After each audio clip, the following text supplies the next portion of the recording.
చెప్పండి.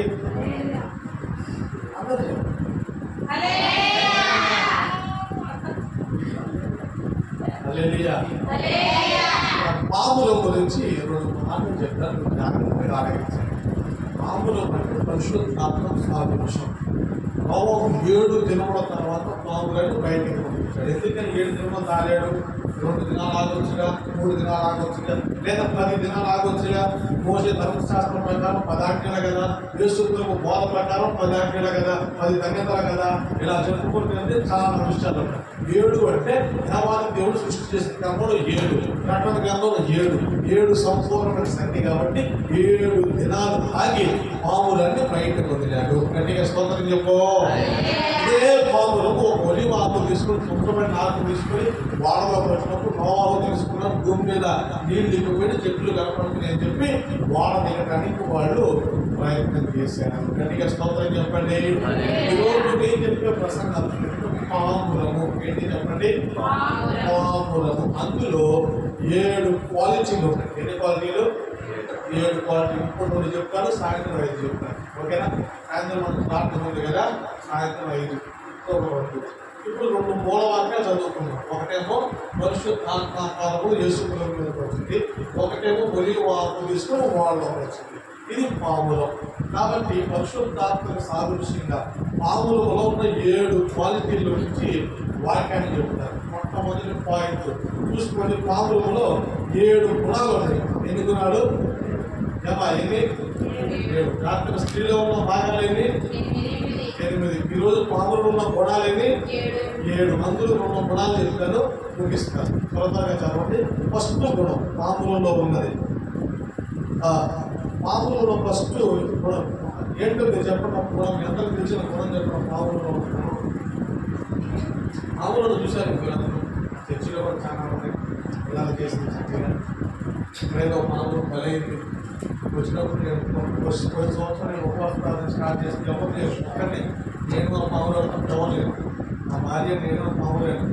మరి వాకింగ్ చెప్తున్నాను. ఈ సంవత్సరం ప్రభు అందరినీ తీసుకొచ్చి హల్లెలూయా శక్తి పొందుతాడు, ఆత్మస్వరుడు నడిపిస్తాడు. మంచిది. పాములు మొట్టమొదటి గుణం చెప్పండి, పరిశుద్ధాత్మ. అది చెప్పాక ఇంతలే ఒలివ ఆకు తీసుకొచ్చింది పరిశుద్ధాత్మ. పరిశుద్ధాత్మ అంటే పాములని సాదృశ్యం. ఇప్పుడు పాములని పరిశుద్ధాత్మకు పోల్చడంలో 7 గుణాలు ఉంటేనే పోల్చాలి, లేకపోతే పోల్చకూడదు. కొంతమంది అంటే సింహవరాలు వాళ్ళు ఏ సింహం పడుతూ ఉంటారు.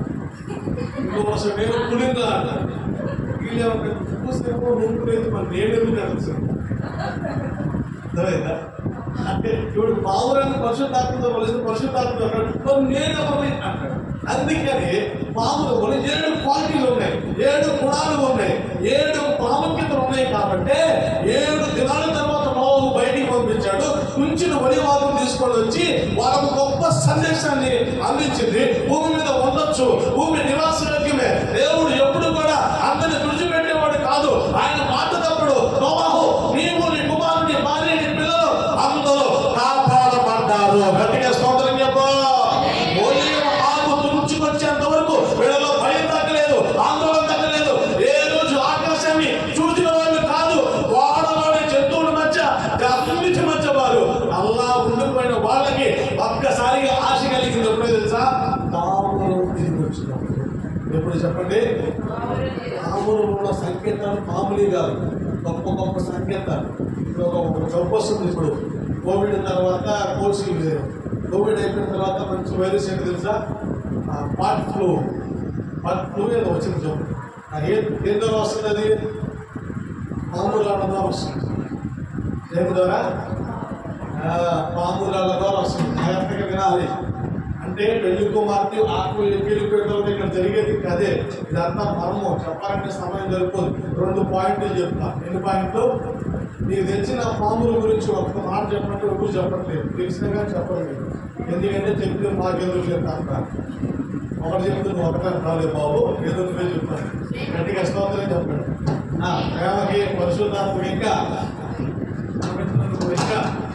నేను చెప్తాను, జాగ్రత్తగా ఉన్నాడు. పాములు మొట్టమొదటి గుణం ఏంటంటే భూమిలో ఉన్న ప్రతి జంతువుకి, చేప మొదలుకొని కోడి, కుక్క, గేద, ఆవు, గాడిద, నక్క, లేదంటే కొంక, పుచ్చుక, గెత్త, వాటి ఏదైనా సరే అన్నిటిలో చేదు ఉంటుంది. ఏమున్నది? చేదు. చేదు లేని పక్షి ఏదంటే అది గట్టిగా స్తోత్రం చెప్పండి, గట్టిగా చెప్పండి. చేదు లేని ఏంటిదట? పాము. దానికి చేదు ఉండదు. చేదు అనే మనుషులలో ఉండదు. అది ఎప్పుడు కోపడటం తెలియదు. అది ఎప్పుడు ఏదైనా చేయడం స్వభావం ఉండదు. చేదైన వేరు పాములు అసలు లేదు. నువ్వు ఆత్మపూర్ణులుగా ఉంటే, దైవభక్తి కలిగిన వారైతే చేయదైన అనుభవాలన్నీ విడిచిపెడతాం. గట్టిగా స్తోత్రం చెప్పండి. హల్లెలూయా. ఉదాహరణకు రూతు 1:20 చదవండి త్వరగా. నయోమి అన్నది ఇక్కడ చేయదైన అనుభవం గురించి. బైబిల్లో చేదైన స్త్రీ ఒక్కదే అసలు ఎవరు లేదు. టైం లేదు. రూపు 1:20. ఆమె అయ్యో సర్వశక్తుడు నాకు చాలా దుఃఖము కలగజేసింది కనుక నన్ను నయోమి అనొద్దు, మారా అనండి.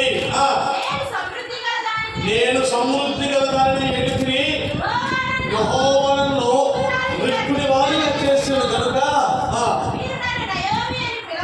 మీరు నన్ను నయోమి అని పిలవనేలా?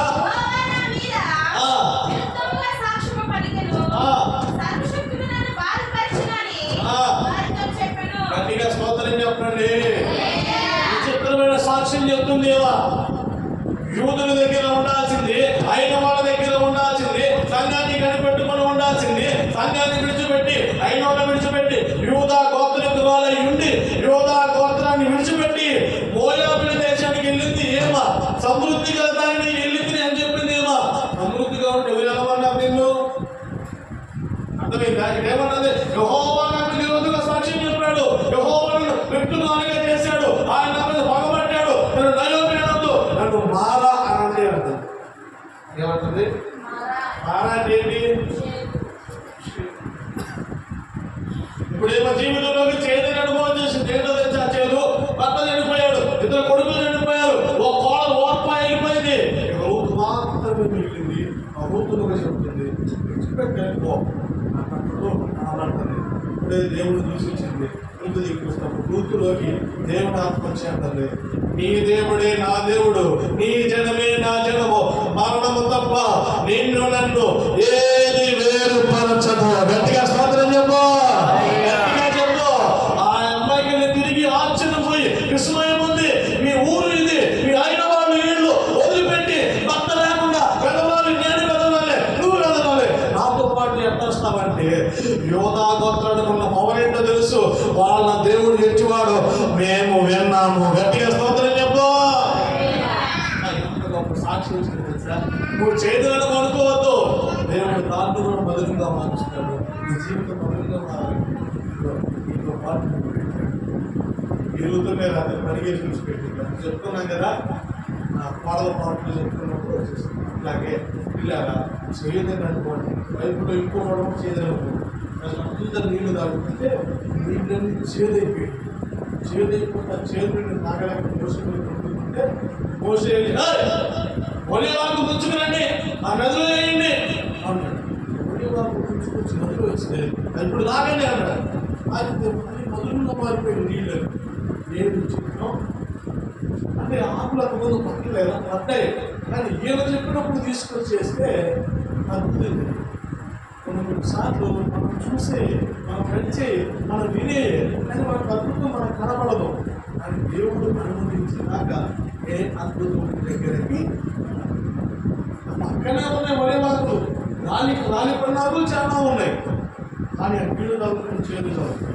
మోసే అంటాడు, అప్పుడు శ్రేణలో అప్పుడు తీసుకుని చేశారు, ఇప్పుడు తాగిన వీళ్ళు మధురంగా మారి. అప్పుడు అక్కడ చెప్తారు, నీకు మధురమైన చోటే కానీ మారాగిన చోటు చేయలేని సంఘటనలు, కొన్ని బాధాకరమైన సంఘటనలు ఉంటే ఈ నెలలో అవన్నీ నీకు దూరం అయిపోవును గాక, మధురమైన మార్గాలు నడిపించబడదు గాక.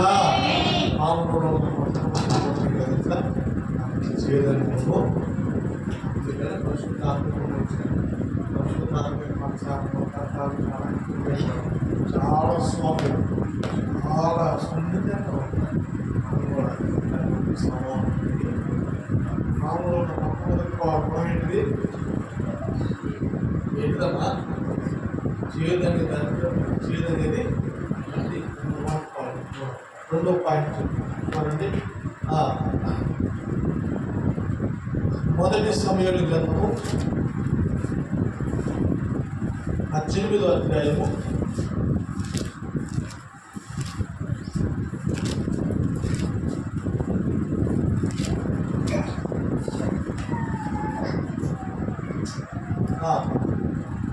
9వ వాక్యం.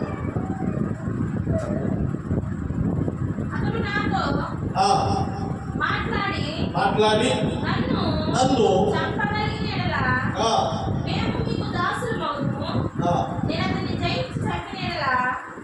మొదటి సమయాల గ్రంథం 18వ అధ్యాయము 9వ వచనం.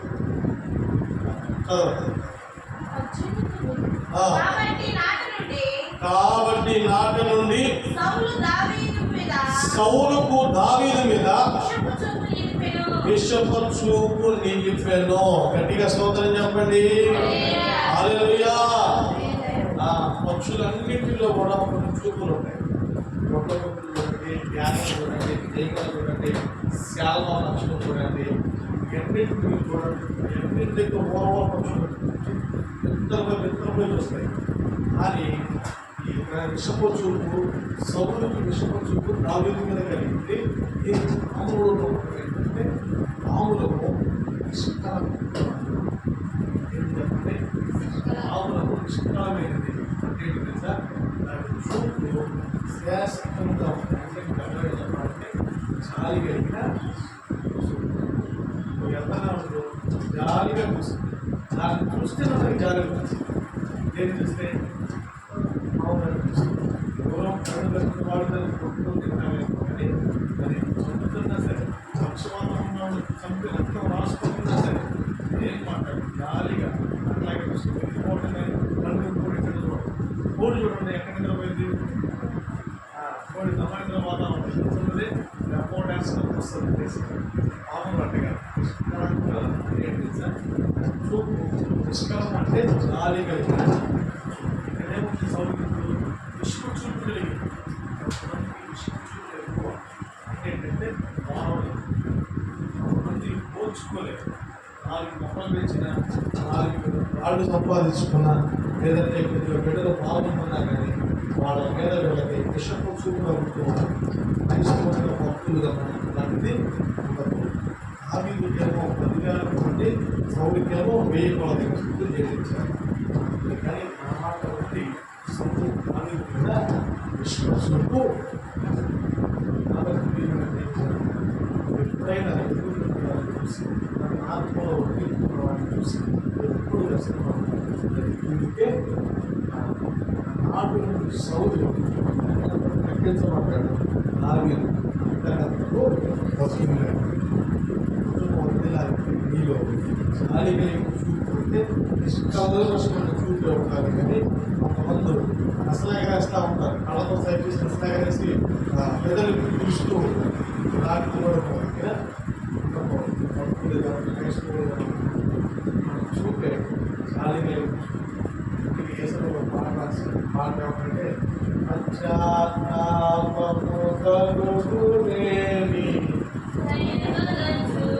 ఏ చూపులేక దయగల చూపు. చూపే దయగా ఉంటారు అంతే తప్ప వారగా చూడకూడదు, పెద్ద చూపులు చూడకూడదు, నేల చూపులు చూడకూడదు, బయట చూపులు చూడకూడదు. విషపు చూపులు కూడా కొంతమంది కళతో చెప్పిస్తూ ఉంటారు. నిష్కల్మషం అంటే ఆకులు కూడా ఉండేది అదే. చెప్తే చెప్తే వేసి వాటిపై కొన్ని మామూలు అట్లాంటి అంతగా ఉంటాయి. మామూలు అట్లాంటి దేవత ఉంటాయి. ఎప్పుడు అంటాం ఏంటి ఎప్పుడు స్థుతిస్తాం. గట్టిగా స్తోత్రం చెప్పండి, గట్టిగా చెప్పండి. కాబట్టి 2వదిగా చూపెరాము కానీ ఆనందంలో ప్రార్థన చేయడం సేపు దేవుడి వైపు చూస్తూ ఆహారం తినకుండా పాపం చేసిన పరోక్షం ధ్యానం చూసుకుంటే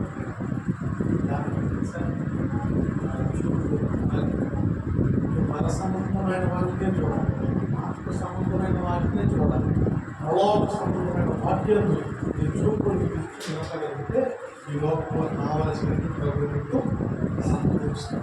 మనం ఏం చేస్తామంటే ఈ లోకంలో వాటిని సమకూర్చుకుంటే వెతుకుతూ ఉంటాం కాబట్టి మనకి కొరకు కాబట్టి మామూలులో రెండో మనం ఏంటంటే ఇష్టంలో నష్టమైన చూపు ఏంటిది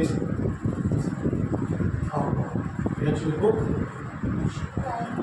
మీకు సంగతి మామూలు ఇళ్ళలో తెలుసుకుంటారు అలా కదా మామూలు వాళ్ళకి చాలా మామూలుకు పెంచాలంటే అది ఆధారపడిన ఎంత పెట్టాలి, కోడికి పెట్టినట్టు పెట్టకూడదు.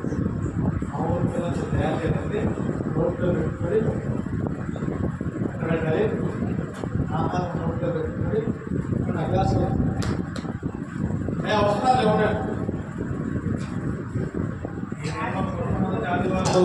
తురిమిళ్ళ యేసోబు గారు మన కొరకు చక్కగా వారు ఆతిథ్యాన్ని సిద్ధపరిచాడు. హల్లెలూయా, గట్టిగా చెప్పండి హల్లెలూయా.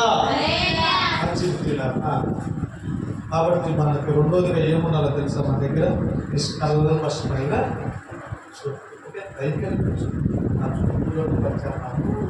కాబట్టి మనం ఎప్పుడైతే ఆ ప్రభు వైపు చూస్తాం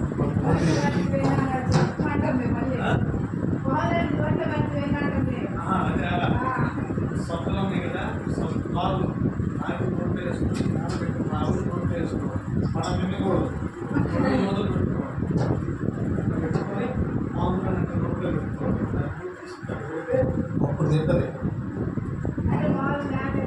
ఎందో నేల వేసినప్పుడు తినాలంటే దానికి రెక్క రావాలి, రెక్క పేకాలి, ఆ తర్వాత అక్కడ పెడితే మాట్లాడాలి. మళ్ళీ నువ్వు ఎక్కువ పెట్టినప్పుడు ఎక్కువ తిందో నాకు కావాల్సినంతే తింటారు. తెలుసా మీకు సంగతి, ఎగరడానికి ఎంత ఓపిక ఉంచుకోలేదు, ఎక్కువ పెట్టినా తింటారు, కావాల్సింది పక్కన ఫుడ్లో వెళ్ళిపోవాలి. అంత శ్రేష్టమైన మనిషే మావు గట్టిగా స్తోత్రం చెప్తాం. అది ఇప్పుడు కాదు, తర్వాత పాయింట్ ఉంది, తర్వాత పాయింట్లో చెప్తారు. గట్టిగా స్తోత్రం చెప్తారు.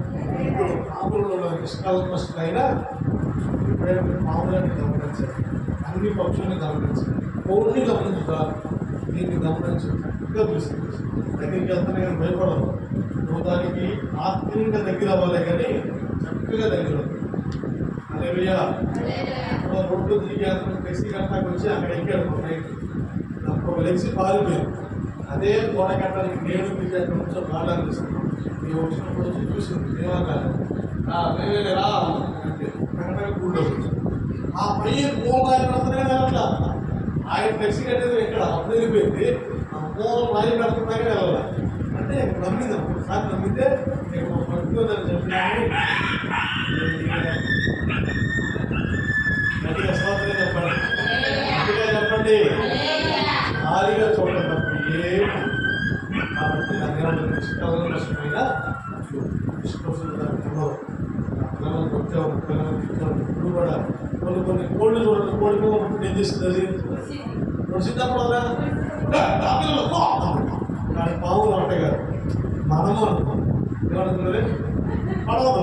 నువ్వు కనుక ఆహారం పెట్టే మనకు దాని పిల్లలు తీసుకుని పెడతా ఉంటుంది, చూసుకుంటే చక్కగా అది కూడా పక్కన పడాలి అంతే.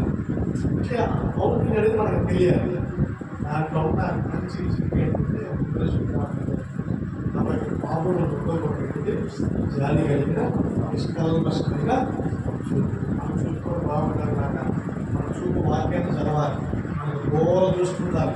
ఏ కార్యమైన చెప్పగానే వినటం లేదంటే ఏదైనా చూసుకోవడం ఇప్పుడు మనకు విని జీవితాన్ని పాడు చేసుకుంటారు. ఆలోచించి ఇలా చేసేవాడా ఇలా చేసేది కాదని వినిపించు. జాలి కలిగి ఒకరు చేసినా సరే జాలి కలిగి చేస్తే ఆ జీవితం ఎలా ఉంటుందంటే మర్చిపోతుంది. గట్టిగా స్తోత్రం చెప్పండి. ఆత్మలో ఉన్న రెండు గుణాలు చెప్పండి. మొదటి గుణం ఏంటిది, రెండో గుణం ఏంటిది, నిష్కల్మషమైన అంటే జాలి కలిగిన విశ్వాసం. దానికి ఇప్పుడు కూడా స్వార్థమైన చూపు కూడా దానికి మామూలు చక్కగానే ఒక పౌరుని గురించి జాతర అదే తీసుకొచ్చు దాని ఒక్కడే అదే ఒకదాన్ని పెంచాము వీళ్ళు ఆడదాన్ని తీసుకొచ్చు ఆడదాన్ని పెంచాము ఒకదాన్ని తీసుకొచ్చు ఎందుకంటే అది నమ్మింది నాకు ఆహారం పెడుతున్నాడు సుమారు ఉన్నాడు చక్కగా తీసుకొచ్చు వాడికి ఖచ్చితంగా అయిపోతుంది కానీ నిశ్చిత చుట్టూ సమాజం గట్టిగా స్తోత్రం చెప్పు.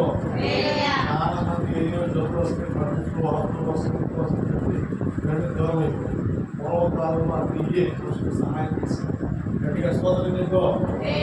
ముందుకెళ్ళదు పాయింట్లు చెప్తారు ఇక 5 పాయింట్లు సాయంత్రం మాట్లాడుకుంటూ ప్రభు చెప్పనైతే అందరూ నాన్న నీ చూపులు బాగుండాలి అమ్మ నీవు చేదైన ఏది కూడా నీలో ఉండకూడదు తల్లవంచండి. చేదైన పేరు ఏదైన నాలో మొలవ నివ్వలేదులే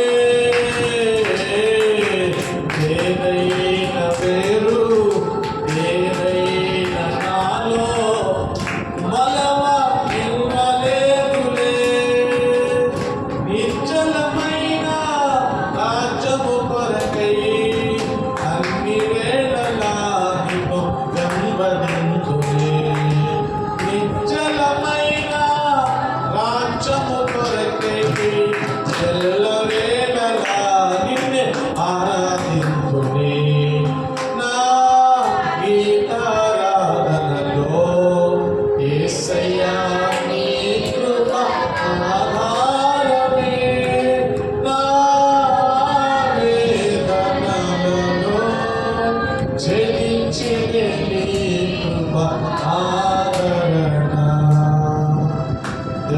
దేవాలయ స్తోత్రాలు ఎంతవరకు నాతో మాట్లాడు నీతో మాట్లాడినప్పుడు ఇదిగో నాకు పాములంలో ఉన్న 2 విషయాలు 2 గుణాలు ఈరోజు నేను గుర్తించాను. పాముల చూపు ఎందుకు నన్ను కోపంగా చూస్తుంది, ఎందుకు కోపచూపులు చూస్తున్నాను, ఎందుకు ఆశపడి చూస్తున్నాను.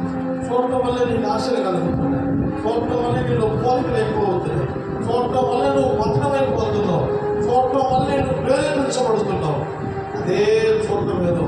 ఈరోజు ఎంతమంది ఫోన్లు చూసి పాడైపోవట్లేదు, ఎంతమంది సినిమాలు చూసి పాడైపోవట్లేదు, ఎంతమంది జాతి కలిగిన చూపులు లేక పాడైపోయి వాళ్ళ చూపులు చూస్తూ ఎరిపెట్టిన చూపులు చూస్తూ జీవితాన్ని పాటు చేసుకుంటున్నారు. నాన్న దేవుడు మాట్లాడాలి మామూలుగా చూసి నేర్చుకోండి. అది నిష్కల్మషమైన చూపు కలిగి అంటే గాలి కలిగిన చూపు అంటే దయ కలిగిన చూపు. నాకు పశ్చాత్తాపం ఉంటుంది, మామూలు ఎప్పుడు పశ్చాత్తాపడుతూ ఉంటాడు. దేవానికి స్తోత్రాలు. మామూలు కూడా చేతి లేదండి,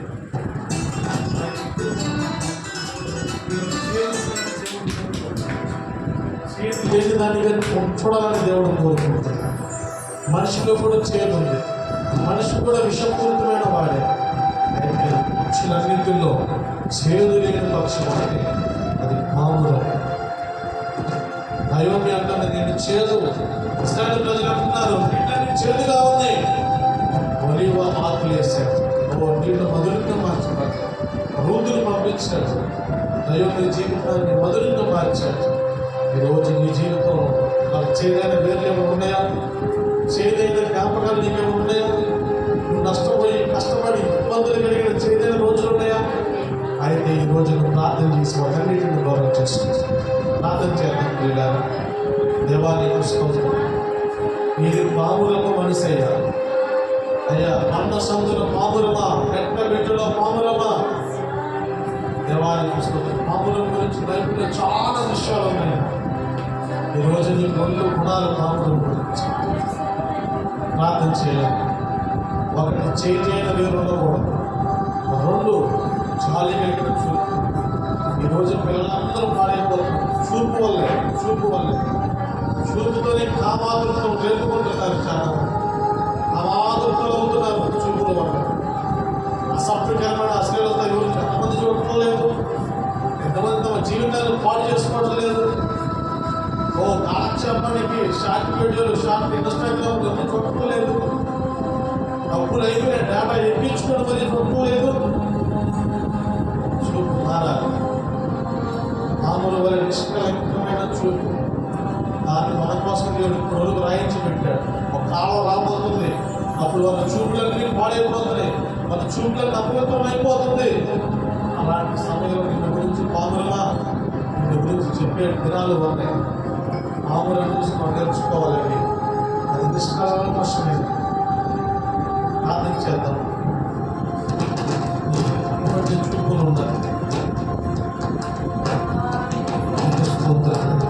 దయగలిగిన తండ్రి, ప్రేమ పూర్ణ నీ వందనాలు చెప్పబడిన వాక్యం ప్రతి ఒక్క హృదయాలు నీరు కట్టి తల్లి కూడా దయచేసి అయ్యా వినటం కాదు కానీ విని దాని ప్రకారంగా జీవించుకునే బాధ్యతను దయచేసి నీ సన్నిధిని నీ కృపని బిడ్డలకి కుటుంబాన్ని కలగజేసి మీ ఆశీర్వాదాలతో బిడ్డలకి కుటుంబాన్ని నేర్పడాలి.